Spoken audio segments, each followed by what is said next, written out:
Il détient tout. Il a le pouvoir sur tout. Il est omniprésent, omnipotent, omniscient. Sa grandeur dépasse toute imagination. Très souvent, nous disons, Dieu va faire.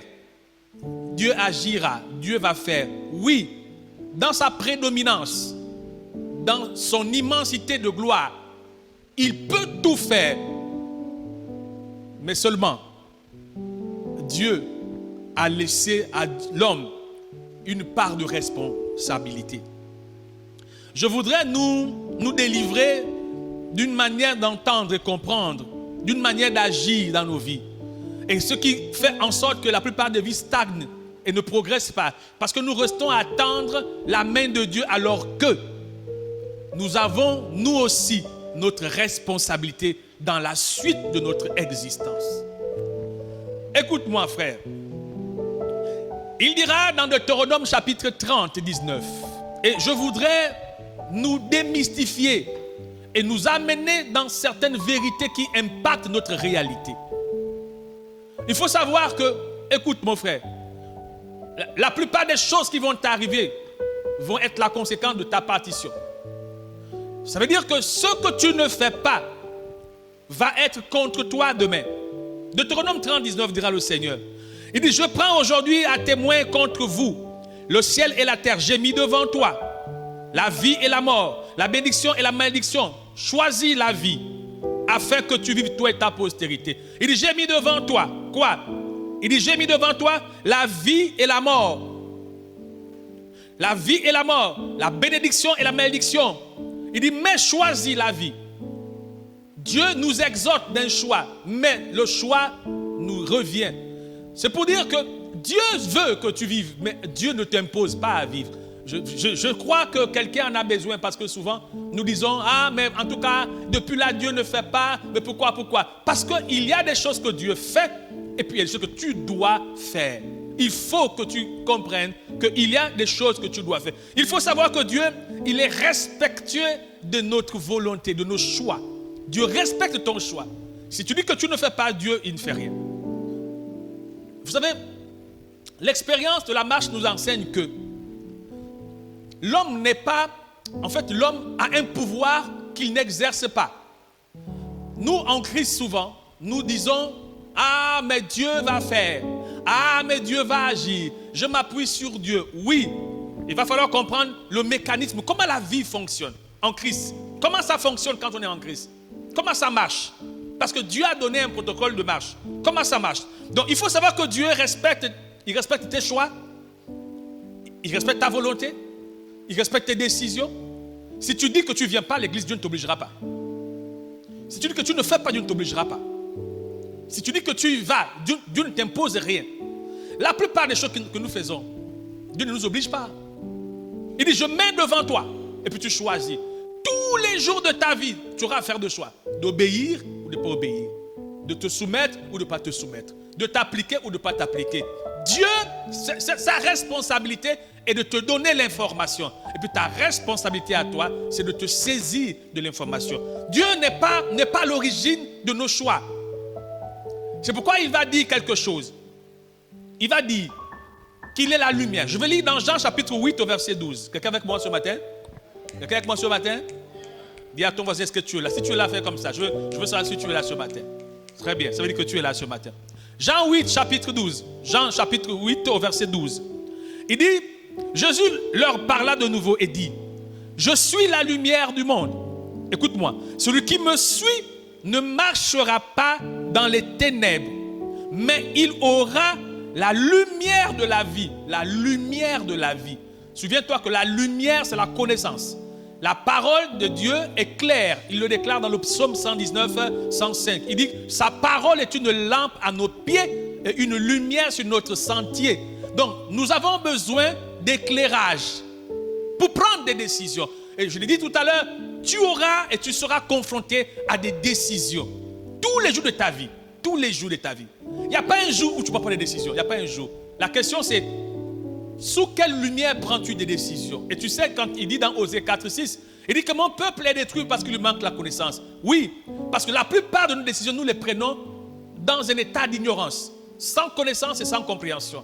Et quand tu prends des décisions dans un état d'ignorance, ce qui est sûr, c'est que tu seras dans un état de confusion. Et c'est pourquoi il dit dans Jean 8, chapitre 12, il dit qu'il est la lumière du monde et que ceux qui le suivent ne marcheront pas dans les ténèbres. Mon Dieu, combien de fois avons-nous regretté d'avoir pris telle décision, fait tel choix? Combien de fois nous avons été mal parce qu'effectivement, on s'est mis dans quelque chose qu'on n'aurait pas dû mettre parce qu'il nous manquait la lumière. La lumière. Il y a des gens que tu as fréquentés que tu n'aurais pas dû fréquenter si tu avais la connaissance de ces personnes. Il y a des endroits que tu n'aurais pas dû aller si tu avais la connaissance de ces endroits. Il y a des choses que tu n'aurais pas dû faire si tu avais la connaissance. C'est pourquoi Jésus a dit, je suis la lumière.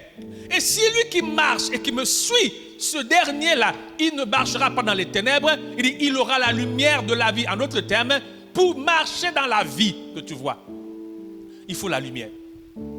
Pour vivre la vie de Dieu, il faut la lumière. Et cette lumière, nous l'avons qu'auprès du Seigneur Jésus. Il dit que sa parole est une lampe à nos pieds, une lumière sur notre sentier. Donc nous avons besoin de cette lumière. Ça veut dire que Dieu t'éclairera et toi tu t'exécuteras. Dieu te dira et toi tu feras. C'est pas vrai que de penser que non, au temps opportun Dieu va faire. Non, c'est pas vrai. C'est pas vrai. Dieu nous parle tous les jours. Il dit quoi? Il parle tantôt d'une manière, tantôt d'une autre.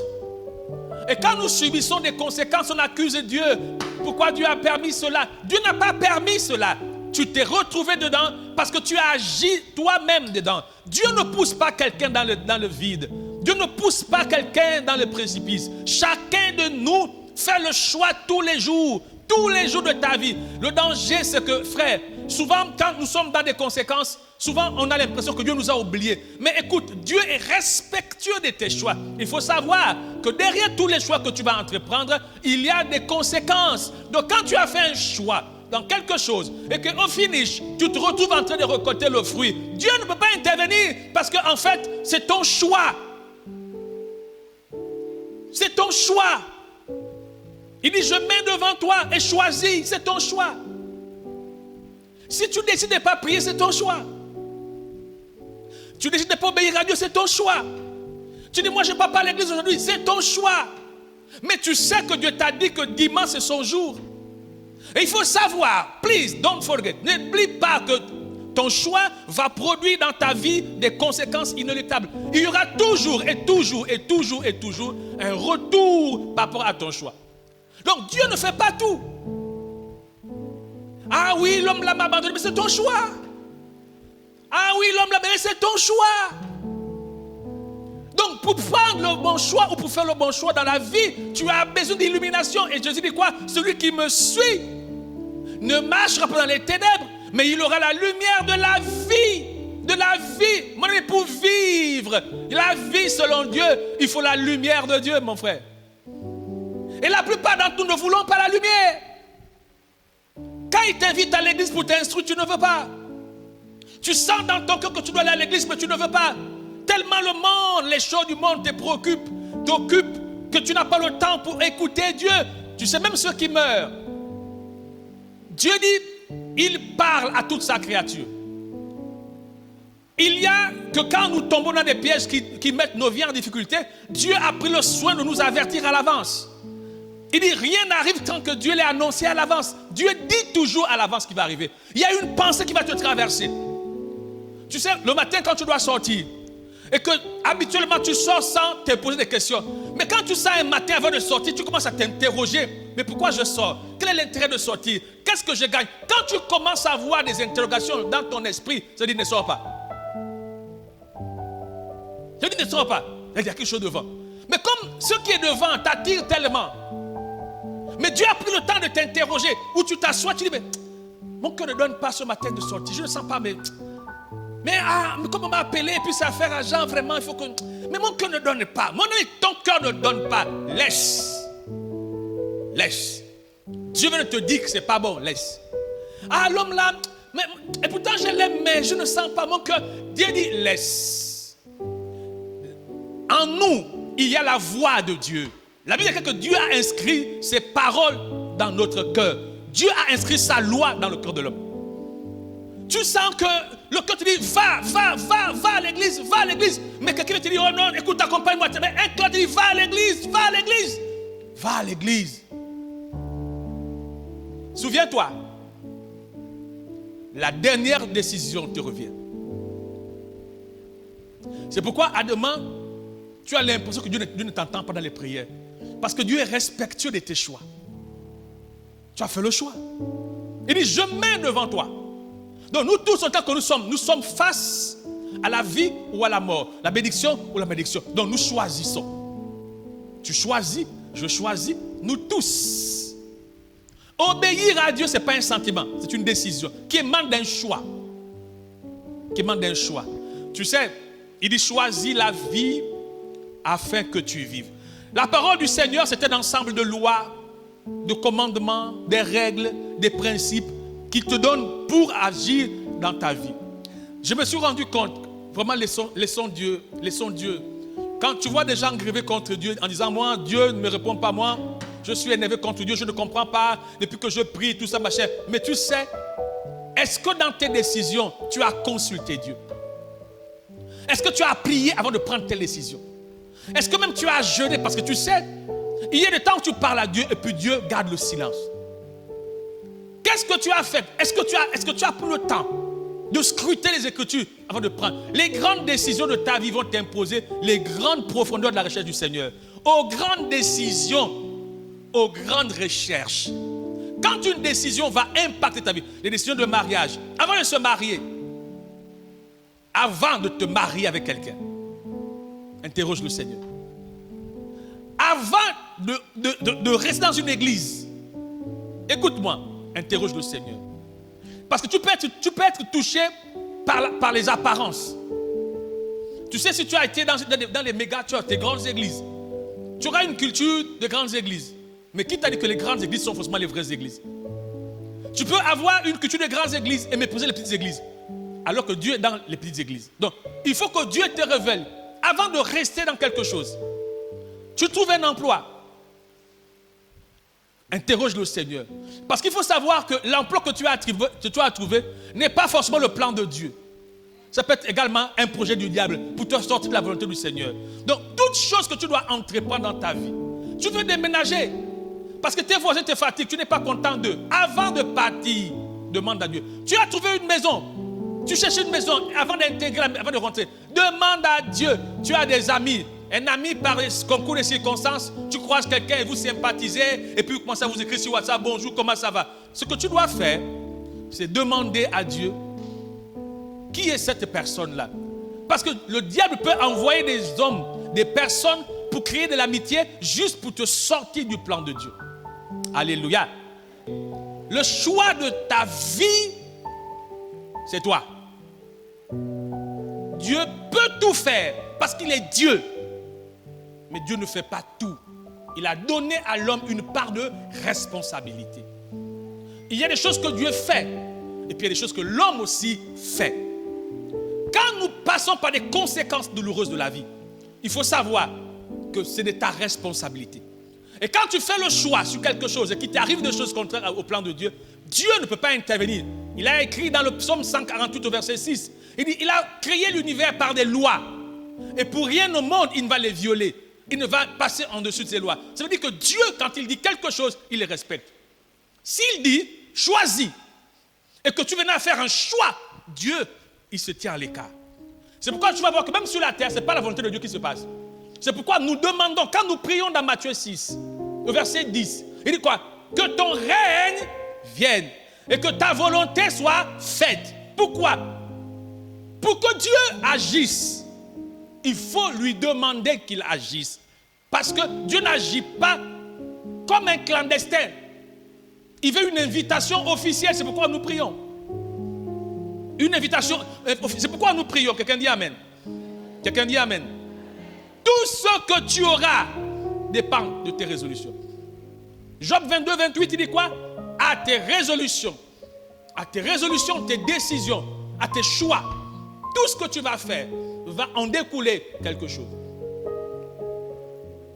La vie chrétienne, je ne crois pas, écoutez-moi bien, qu'il y a des gens que Dieu a dit, lui là il va être un bon chrétien, l'autre va être un mauvais chrétien. Je ne crois pas qu'il y a des foyers où Dieu a dit ça sera un vrai foyer et ça sera un mauvais foyer. Je ne crois pas que Dieu a dit il y aura certains en haut, d'autres en bas. Non, je ne crois pas. Mais je crois que dans tout ce qui se passe dans notre vie, nous faisons chaque jour des choses qui doivent concourir au plan de Dieu dans notre vie. Donc, dans tes choix de tous les jours, il y aura inéluctablement un résultat tôt ou tard. Être un bon chrétien, c'est une décision que tu prends. Qui t'amène à faire des choix entre ne pas prier, entre prier, entre ne fais pas ceci, faire cela. Tu fais des choix tous les jours. Moi, je me lève tous les jours à 2h du matin. Tous les jours, 2h30 du matin. Avant, je me levais à 3h pile. Mais je veux que le temps était trop court. Entre 3h, tu prends 2h, tu tombes à 5h, et puis 6h est tombé. Bon, je décalé un peu 30 minutes. Et puis cette heure-là, ça m'amène à faire des choix, des activités.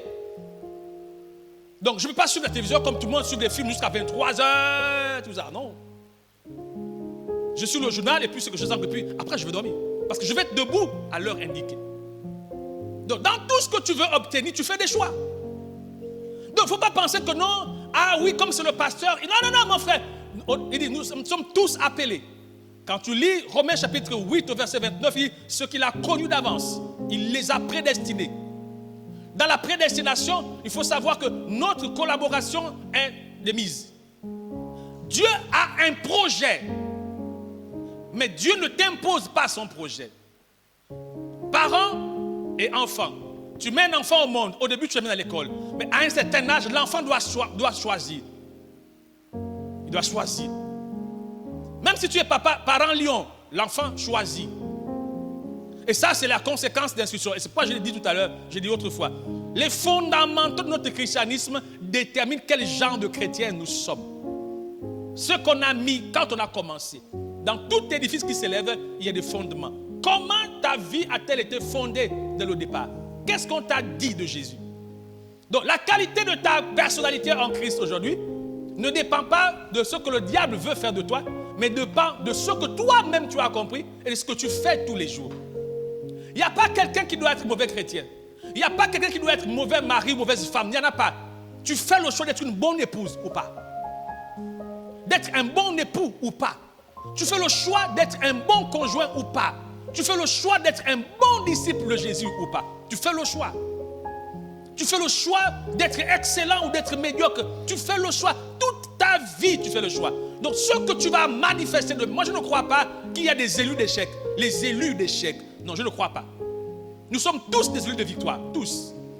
Tous. Sachant que nul ne vient au Seigneur par hasard. Donc, nous avons tous reçu de Dieu la sémence d'exception pour devenir des hommes et femmes extraordinaires. Je le crois. Nous tous. Maintenant, Dieu, il dit dans Jérémie 29, 11, il dit, car je connais les projets que j'ai formés sur vous, les projets de paix et non de malheur, pour vous donner un avenir et de l'espérance. Dieu a projeté, mais écoute, un projet est un souhait. Donc Dieu, il voudrait quelque chose, mais ça ne se passe pas sans toi. Ça ne se passe pas sans toi. Ce message est pour que nous arrêtons d'accuser Dieu, ou même Satan. Tu sais, même Satan, on en a fait une fixation, mais Satan n'est pas l'auteur de tout. Hein. Il y a la volonté de Dieu, la volonté du diable, il y a aussi ta volonté. L'homme a une volonté. L'homme a une volonté. Que fais-tu de ta volonté? Pourquoi accusons-nous le diable dans tout? Oh, le diable m'a fait comme si. Oui, mais tu sais, les gens que Satan séduit, c'est les gens qui ont des prédispositions aussi à être séduits. Tu sais ça? Tu sais ça? Dieu dit que les penchants de notre cœur, les penchants de notre cœur. Donc il y a des penchants dans notre cœur qui permettent à Satan d'accéder facilement dans notre cœur. Qu'est-ce qui est dans ton cœur? C'est pourquoi dans Proverbe chapitre 4, 23, Dieu dit de garder ton cœur, car de lui viennent les sources de la vie. Écoute, nous sommes attirés, je paraphrase, selon notre convoitise intérieure. Ça veut dire que autant que nous sommes, on a des choses en nous que nous aimons, et quand le diable nous les présente, ça nous attire. Moi, j'aime les hommes qui sont bien costauds comme ça, tout ça. Donc le jour où tu vois un homme qui est bien costaud comme ça, automatiquement tu sens ton cœur déjà un peu, la garde est déjà baissée. Parce que en toi, il y a un genre de façon de choses là. Il y a des gens que tu aimes. Non, moi, quand je ne résiste pas à un plat de niemboué. Moi, quand je vois le niemboué, mon cœur. Dès que tu vois un niemboué, déjà, même s'il y a le tchang dedans, ton esprit est déjà disposé à consommer. Donc, nous sommes attirés selon ce qu'il y a dans notre cœur à l'avance. Ce n'est pas que Satan. Et puis, écoute-moi, Satan ne t'attire pas sur ce que tu n'aimes pas. Il voit ta tendance et puis te met ça devant comme ça. Donc quand tu as la tendance des choses, de façon, genre, tu sais, des gens qui aiment bien les Congo, ça, donc, ils te créent un mouvement où facilement ta bouche s'ouvre et puis tu commences à parler. Donc nous sommes le fruit de ce qu'il y a en nous déjà à la base. Et quand c'est comme ça, qu'est-ce qu'on fait? On chasse Satan. Non, en fait, si entre Satan et toi, normalement, tu devais te chasser toi-même d'abord. Parce que le problème, ce n'est pas Satan, c'est toi le problème. Quand on regarde bien l'histoire de Ève et Adam dans le jardin, Genèse chapitre 3, comment Ève s'est laissée séduire? Tu sais, on dit que Ève et Adam avaient le privilège d'avoir une forte relation avec le Père. Ils étaient les seuls qui voyaient, on dit que quand Dieu descendait, ils avaient la communion et la discussion. C'est pas possible. Avec autant de proximité avec le Créateur, et qu'elle se laisse facilement séduire par un être déjà, le Seigneur avait donné un avertissement. C'est-à-dire qu'il y a eu un problème. Le cœur. Le cœur. Et quand tu regardes l'humanité, le cœur des femmes, en réalité, il y a quelque chose dedans. Parce que c'est elles qu'on séduit facilement. Mais pourquoi on les séduit? Le cœur. Dieu nous a révélé le secret que ton cœur permet à ce que le diable introduise ces choses dans ta vie. C'est pourquoi Dieu a dit à tout le monde, il dit, garde ton cœur. Tu sais, dans les églises, les gens qu'on séduit plus, c'est qui? Les femmes. Les gens qu'on trompe le plus, c'est qui? Les femmes. Les gens qui sont abusés, c'est qui? Les femmes. Mais pourquoi? La tendance du cœur. La plupart des femmes, malheureusement, ne travaillent pas leur cœur par rapport à la parole de Dieu. Dieu a dit quoi? Femmes, soyez soumises. C'est-à-dire que la femme a un problème de soumission, naturellement. Et toutes les femmes, quand tu viens à l'église, tu es une femme. Quand tu apprends de telles choses, tu dois traiter ton niveau d'obéissance. Il faut travailler dessus. Dieu n'a pas mis le doigt sur ce que tu n'as pas, mais il a mis le doigt sur ce qui nous manque. L'homme a un problème d'amour. Et en toute vérité, c'est comme ça. Regarde aujourd'hui comment ça se passe.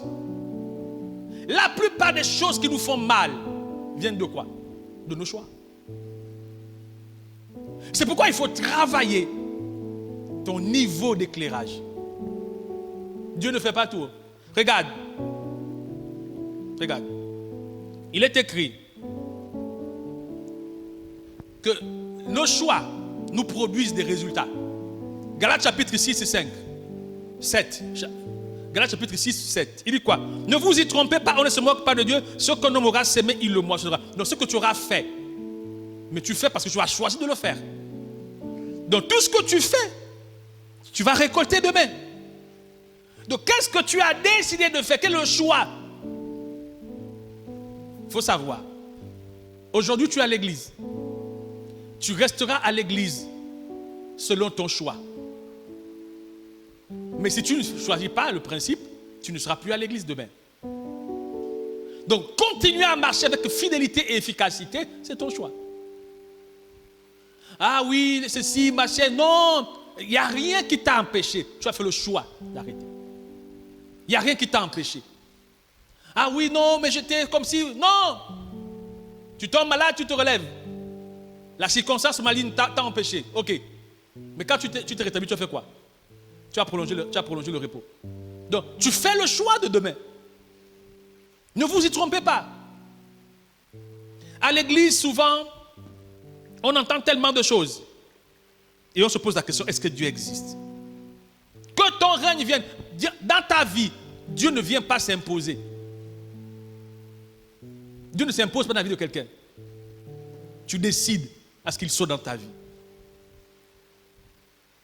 Il ne s'impose pas. Il te propose. Et c'est à toi d'accepter. Tu sais, les puissances, on dit quoi? Les grands résultats de ta vie. Dieu n'agit pas sans toi. Dieu agit avec toi. Donc pour que ce que Dieu a dit soit dans ta vie, il faut ta partition. Je suis dans le psaume 108 au verset 13. Avec Dieu, nous ferons des exploits. Avec Dieu, si on est avec Dieu. Donc, Dieu sans moi, il n'y a pas. Moi sans Dieu, il n'y a pas. Dieu est capable de faire même sans moi. Mais pour que cela soit, il faut que je sois avec Dieu. Regardons nos vies. Il dit, avec Dieu, nous ferons. Donc, il faut que tu collabores avec le Seigneur pour vivre des choses. Tu dois collaborer, mon frère. Il faut que tu collabores. Il faut que tu collabores. Moi, je me suis rendu compte. Tu sais, Dieu, on veut des choses du Seigneur. Mais on ne fait rien pour que cela soit ainsi. Mais il faut savoir que Dieu ne peut rien faire si tu ne fais pas ta part.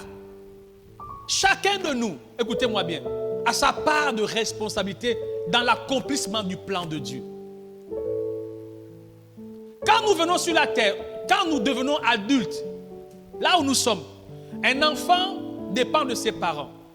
Mais quand tu deviens en âge majeur, tu prends des résolutions, tu prends des décisions. Et chaque jour, tu en prendras. Et chaque jour, tu en prendras. Où veux-tu aller? Quelle est ta projection de destinée? Il faut savoir, Dieu ne t'y amènera pas si tu ne t'investis pas dans ça.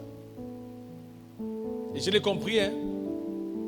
C'est pourquoi souvent, quand ça ne va pas dans ma vie, je n'accuse pas Dieu. La question que je me pose, c'est qu'est-ce que je n'ai pas compris? Qu'est-ce que je n'ai pas fait que j'aurais dû faire qui a produit ce qui se passe? Dieu ne ment pas. Dieu ne choue pas. Dieu n'abandonne pas. Donc si quelque chose n'a pas marché, c'est que quelque chose a raté. Quelque chose s'est mal passé. Et c'est à moi de découvrir ce qui s'est mal passé. Et à partir de ce moment, tu vas dans le Seigneur et puis tu dis au Seigneur, révèle-moi, montre-moi là où effectivement je suis tombé. Montre-moi ce que je n'ai pas su implémenter dans ma vie. Qu'est-ce qui a raté pour que cela soit ainsi? Il faut savoir qu'il n'y a rien sans rien. Toutes les conséquences. Moi, j'ai compris ça. Il n'y a rien sans rien. Les retards de vie, il y a une raison. Les accélérations, il y a une raison. Il y a des raisons physiques, des raisons spirituelles. J'ouvre un petit pas. Raisons spirituelles. Tu sais qu'il y a des enfants préparés. Il y a des enfants préparés. Il y a des gens qui sont nés et on a dit sur leur vie, ils deviendront ceci, ils deviendront cela, ils atteindront telle dimension. Il y a des gens comme ça. Il y a des enfants qu'on a vaccinés, qui sont nés au village. Tu sais, il n'y a qu'à l'église où on pense que non, petite prière, alléluia, ça va aller. Non. Tu sais pourquoi Jésus, quand il est né, les parents ont fait des offrandes pour Jésus? Tu sais ça? Tu sais qu'ils ont fait des offrandes? Qui sait ça? Que quand Jésus est né, les parents sont allés au temple et puis ils ont fait des offrandes. Vous êtes au courant, n'est-ce pas? Mais pourquoi? Tu sais, au village, quand des enfants naissent, il y a des cérémonies qui se passent. On invoque les entités des ténèbres. On fait des entités. Certains sont les eaux, la forêt. Et puis on présente l'enfant au génie. On dit, cet enfant-là, les paroles vont sortir. On dit, cet enfant-là, on décide que l'enfant-là soit le poteau de la famille. Cette femme-là ne va pas se marier, mais elle va nourrir la famille. On décrète, on donne des paroles. Et quand elle grandit, il y a une étoile en elle. Les hommes courent derrière elle. Et puis, le jour où elle va se marier, sa vie commence. Les problèmes commencent dans sa vie. Parce qu'elle a une prédestination à ne pas se marier. Les parents ont dit, une alliance a été faite. Mais toi, tu t'amuses. Mais toi, tu es né où? À l'hôpital général. Et puis quand tu es né, il n'y a rien qui a été fait. Là où il y a le vide, Satan s'installe. C'est un profito-situationniste. Les enfants chrétiens, tu es à l'église, ton enfant naît, il n'y a pas d'acte. Tu ne reproduis même pas l'histoire de Jésus. Tu sais pourquoi Jésus, on a pris des actions dans sa vie? Deux raisons. Vol de destinée, accomplissement du plan divin. Vol de destinée, donc pour empêcher le vol de destinée et pour l'accomplissement du programme de Dieu sur sa vie. Et quand Jésus est né, il a grandi. On dit que Jésus, les gens dans Luc chapitre 2, on dit quoi? Les gens étaient, je paraphrase, son niveau de sagesse et d'intelligence subjuguait les gens. Il est écrit dans 1 Pierre 5, 19 que la terre tout entière est sous la puissance du malin. C'est-à-dire que la terre n'est pas gérée par Dieu. Amen. La terre n'est pas gérée par Dieu. La terre est la propriété de Dieu. C'est pourquoi quand quelqu'un doit percer, il faut Dieu avec lui. Il faut Dieu avec lui. À un niveau de ta vie, je ne sais pas comment tu vois, mais il faut savoir qu'à des niveaux, à des positions de ta destinée, il te faut la lumière de Dieu. Il te faut Dieu avec toi.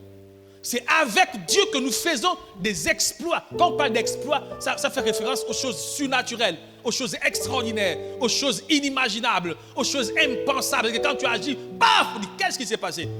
ce n'est pas qu'au-delà de la dimension humaine, même les esprits disent, mais pince, il nous a échappé. Mais comment il a pu? Et on avait bloqué. Mais comment il a pu? Il y a des destinées bloquées parce que les gens veulent opérer avec la tête, l'intelligence. En oubliant qu'à des dimensions de lumière de la vie, il faut Dieu dans ta vie. Et c'est ce qui est la vérité, mon ami. Il y a des mariages bloqués parce que tu penses que ta beauté suffit. Il y a des situations bloquées parce que tu penses que tu peux. Souviens-toi, tous ceux qui opèrent en dehors de Dieu sont KO d'avance. Tu as besoin du Seigneur pour progresser. Quelqu'un dit Amen. La lumière du monde. Il dit, mon peuple est détruit parce qu'il lui manque la connaissance. Il dit, je souhaite que tu prospères à tous égards. Bien-aimé, je souhaite que tu prospères à tous égards et sois en bonne santé, comme prospère l'état de ton âme. 3 Jean 2, c'est encore un souhait. Tu sais, même quand on est chrétien, il faut de l'ordre en soi. La discipline de vie. On ne mange pas tout. On ne boit pas tout. Oh, moi j'aime ceci. Mon ami, Dieu dit que tout excès est un péché. Tu sais que manger est un péché. Beaucoup manger est un péché. Tu dois apprendre à jeûner. Vous qui ne jeûnez pas, là, vous êtes en danger. Hein? C'est un risque que de vivre sans jeûner. Tu dois avoir des jours de jeûne, mon ami. La vie est spirituelle. J'ai même dit que la vie est mystique. La vie n'est pas que naturelle, mon frère. Tu n'as pas remarqué? Le corps, c'est la poussière. Tu es esprit et âme. Donc ne te dis pas que non, ça suffit, je m'en vais à l'école et puis ma vie, oh, alléluia, tout ça. C'est pas vrai, oh. C'est pas vrai. À un niveau, tu es bloqué parce que tout ce qui est naturel a des limites. Tout ce qui est naturel a des limites. C'est quand ça devient spirituel que ça opère sans limite. Tu as des décisions à prendre. Jean 3,16. Dieu a tant aimé le monde qu'il a donné son Fils unique. Afin que quiconque croit, là, c'est ton choix. Quiconque croit, tu peux ne pas croire. Quiconque, c'est tout le monde, n'importe qui peut croire. Mais il faut savoir que tu dois faire le choix de croire. Tu dois faire le choix d'accepter Jésus. Tu dois faire le choix de suivre Jésus. Tu dois faire le choix d'obéir à Jésus. Tu dois faire le choix de marcher à la lumière de sa parole. Tu dois faire le choix de faire de lui ton Dieu. Tu dois faire le choix. C'est une affaire de choix, de décision personnelle. Une affaire de choix. Une affaire de choix. Et c'est ton choix qui va produire quelque chose. Donc personne n'est né pour échouer. Tu viens à l'église, tu dois faire le choix de prier. Tu viens à l'église, tu dois faire le choix de jeûner. Tu viens à l'église, tu dois faire le choix de t'appliquer. Tu viens à l'église, tu dois faire le choix de t'impliquer. Tu viens à l'église, tu dois faire le choix de t'engager. Tu dois faire le choix. Ah non, moi, il faut que je sois touché pour faire telle chose. Ça, c'est de l'hérésie. C'est de la bêtise. La parole de Dieu est une lampe à nos pieds. Tu veux être touché par quoi? Il n'y a pas que Dieu qui te touche, Satan, je te touche, toi, tu te touches toi-même. Donc, l'histoire dit que non, je ne suis pas convaincu, il faut que mon esprit, tout ça, machin. Il faut faire attention avec ça. Sa parole est une lampe à nos pieds. Les pieds, c'est quoi? Les pieds, c'est ce qui te permet d'avancer où tu marches. Donc, pour avancer, il faut de l'éclairage. Et c'est la parole qui te donne l'éclairage. Donc, on en a besoin autant que nous sommes. Arrêtez de fonctionner avec les émotions et puis les sentiments. Dans les sentiments, de tout ce que tu sens, ment. Il faut arrêter d'opérer avec les sentiments. Tu sais, tu ne dois pas marcher à la lumière de la vue. Tu dois marcher à la lumière de la vérité. La vérité change la réalité. La parole de Dieu, c'est à prendre au sérieux. Il dit, je t'instruirai, le psaume 32, verset 8, je pense. Il dit, je t'instruirai, je te conduirai et je te montrerai la voie que tu dois suivre. Souviens-toi, Dieu te montre et puis tu suis la voie. C'est toi qui marches, ce n'est pas Dieu qui marche. Dieu te dit, il t'a dit que dimanche c'est pour lui. Et quand tu deviens chrétien, tu sais que dimanche, quelles que soient tes activités, tu dois réserver la place, le temps pour Dieu. Tu dois réserver. Il a dit prier sans cesse. Que tu le veuilles ou pas, tu dois avoir une communion de prière. Tu dois avoir une communion, une vie de prière. Ce n'est pas une option, mon ami. Oh, je suis fatigué. Dieu s'en fout de tout ça. Tu dois obéir. Et si tu veux obéir, tu es obligé de mettre de l'ordre dans tes activités. On ne fait pas tout dans la vie. Et c'est ça la vérité. On ne fait pas tout. Tout m'est permis, mais tout n'est pas utile. Il faut connaître les choses utiles. Tu travailles, tu as les enfants, tu as les maris, tu as tout ça, c'est bien. Mais il faut savoir que tout ce que tu as n'est tenu et soutenu que par le Seigneur. Donc, l'affaire est de dire, moi, je n'ai pas le temps. Je ne sais pas comment on doit parler, mais un chrétien doit se normaliser. Si tu veux opérer et manifester la puissance divine, tu dois suivre. Il dit, mes brebis entendent ma voix, je les connais et elles me suivent. Si tu es une brebis du Seigneur, si tu es vraiment une brebis du Seigneur, mon ami, tu dois suivre. Tu suis quoi? La parole de Dieu. Ce que Dieu dit devient ton partage. Ce que Dieu dit devient ton style de vie. Et tu dois tout faire pour que la parole soit ton partage. Ce n'est pas une affaire d'émotion. Alléluia, je sens. Non, on s'en fout de ce que tu sens. La parole. La parole. Dieu n'est pas dans le sensationnel. Dieu est dans la vérité. La parole. Ça énerve. Tu sais, lisez la Bible. Il y en a qui ont dit à Jésus que non, mais je vais aller enterrer mon père. Il laisse les morts enterrer les morts. Toi, viens sur moi. Quand tu deviens chrétien, je vais faire un séminaire là-dessus. Est-ce que tu sais ce que c'est qu'être chrétien? Être chrétien, c'est prier. Alléluia. Non. Être chrétien, c'est parler en langue. Ribaba, sokorobo, sakaraba. Non. Être chrétien, ça veut dire à l'église s'asseoir. Non. Être chrétien, c'est dire que je suis Jésus. Non. Être chrétien, d'abord, un chrétien n'est que chrétien que parce qu'il est instruit à la lumière de la parole. Matthieu 28, 20. Enseignez-leur à observer. Un chrétien est un fin étudiant qui élève du Saint-Esprit. Maintenant, un chrétien est caractérisé par quoi? Par son niveau d'obéissance à la parole, de soumission à la parole. Un chrétien, c'est un disciple. Et puis un disciple, c'est quelqu'un qui est soumis à un enseignement, qui est un maître, qui reconnaît une autorité sur sa vie. Un chrétien, ce n'est pas un indépendant. Un chrétien, ce n'est pas quelqu'un qui est libre, il vient, oh alléluia, et puis on s'est appelé chrétien, et puis on est là dans les choses compliquées. Un chrétien, c'est l'expression de Jésus sur la terre. Un chrétien veut dire petit Christ. Donc, tu fais le choix. Tu fais le choix. Quand tu es assis chez toi, le jour de l'enseignement, tu fais le choix, sauf si tu as des occupations qui ne dépendent pas de ta volonté. Quand tu travailles, tu as un contrat, donc tu dois respecter le contrat de travail. Donc, mais tu as fini ton temps de travail et que tu es à la maison. Il y a enseignement, tu es chrétien. Comment tu peux être à la maison et il y a enseignement? Ne sais-tu pas que ton niveau de croissance dépend de ton niveau de connaissance? Ne sais-tu pas que ton niveau de croissance dépend de ton niveau de connaissance?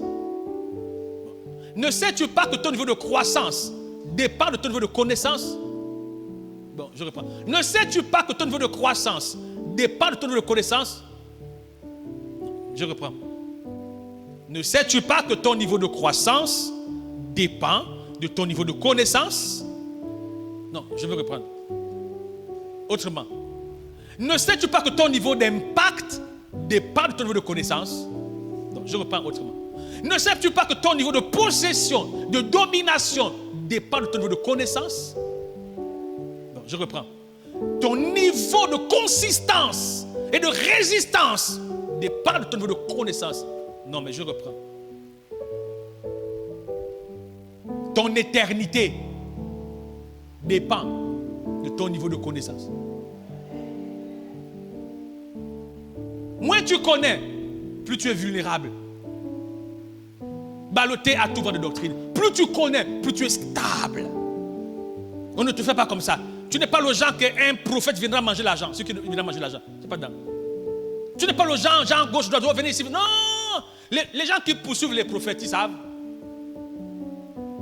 Quand tu es formellement fondé, la parole t'a enraciné. Mon ami, tu sens ta vie. Même quand tu pries, tu peux être capable de dire, bon, là, je n'ai pas prié. Et même quand tu viens à l'église, tu peux même évaluer le niveau de prédication. Je sens que quelque chose s'est passé. Parce que la parole de Dieu en toi, c'est la lumière de ta vie. Il y a beaucoup de problèmes que tu vas éviter quand tu marches à la lumière de la parole. On n'est pas amis par sentiment, on est amis par intérêt. Oh. On n'est pas amis par sentiment, on est amis par intérêt. Ceux qui marchent ensemble s'assemblent et ils se ressemblent. Il dit quoi?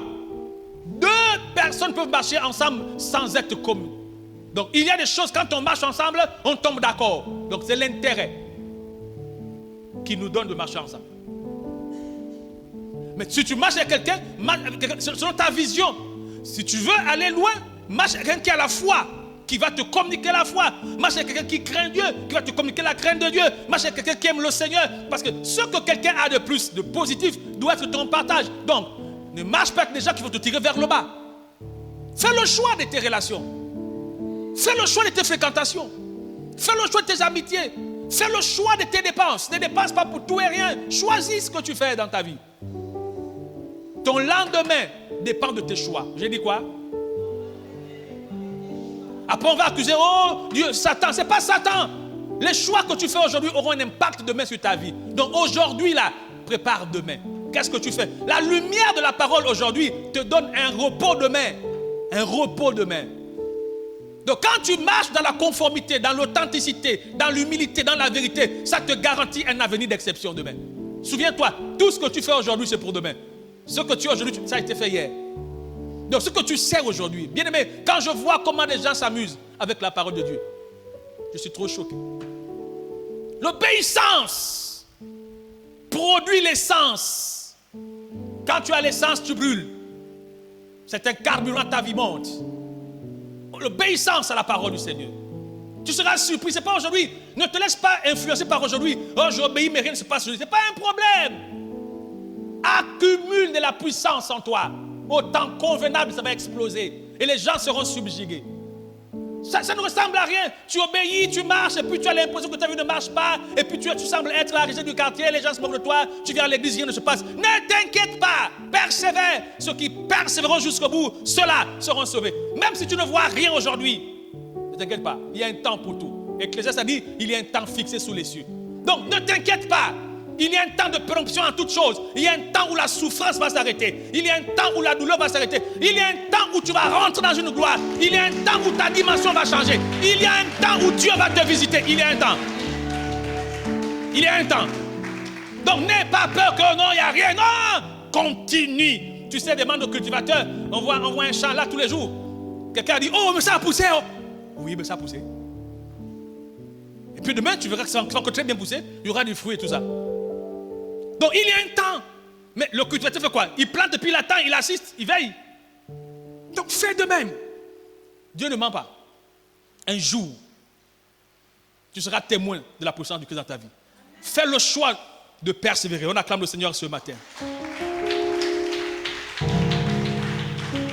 On acclame Jésus ce matin. Ton lendemain dépend de toi. Alléluia. Demain dépend de toi. Fais le choix de persévérer. Fais le choix de continuer. Fais le choix de tenir. Ne t'appuie pas sur les échecs des autres. Tu as ton histoire. Ne t'appuie pas sur les faiblesses des autres. Tu as ton témoignage. Tu es toi. Nous sommes près de 7 ou 8 milliards d'habitants sur la terre, mais nous sommes chacun différents. Nous sommes uniques, chacun à son genre. Donc, regarde. Ce n'est pas parce que tes parents n'ont pas pu atteindre des dimensions que ça te concerne. Tu es né de Dieu. Tu es une nouvelle créature. Les choses anciennes sont passées. Tu n'es plus l'expression de tes parents. Dieu fera avec toi au-delà de ce que tu peux penser ou même imaginer. C'est pourquoi affirme-toi. Affirme-toi. Tu es le Moïse de ta famille. Tu n'es pas chrétien par hasard, souviens-toi. Je ne crois pas en cela. Nous ne sommes pas chrétiens par hasard. Si dans notre famille, c'est toi qui es chrétien, d'autres ne sont pas, c'est que c'est toi que Dieu a choisi. Et par toi, d'autres vies seront gagnées. Tu es le modèle que Dieu a choisi pour montrer à tes parents qu'il existe. Laisse Dieu te faire persévérer. Donc même si on se moque de toi, persévère. Même si les gens disent, oh mais ton affaire de Jésus là, c'est pas grave. Un jour, on va te chercher. Un jour, on va t'appeler. Un jour, on va dire, non, appelez la soeur en Christ là, parce que c'est elle qui a la réponse. Un jour, on va dire, appelez la soeur en Christ chez son pasteur. Un jour, on va dire, amenez-la, on va voir son église, parce que là, c'est compliqué. Un jour, il s'agira de toi. Et puis ce jour-là, le respect va commencer sur ta vie.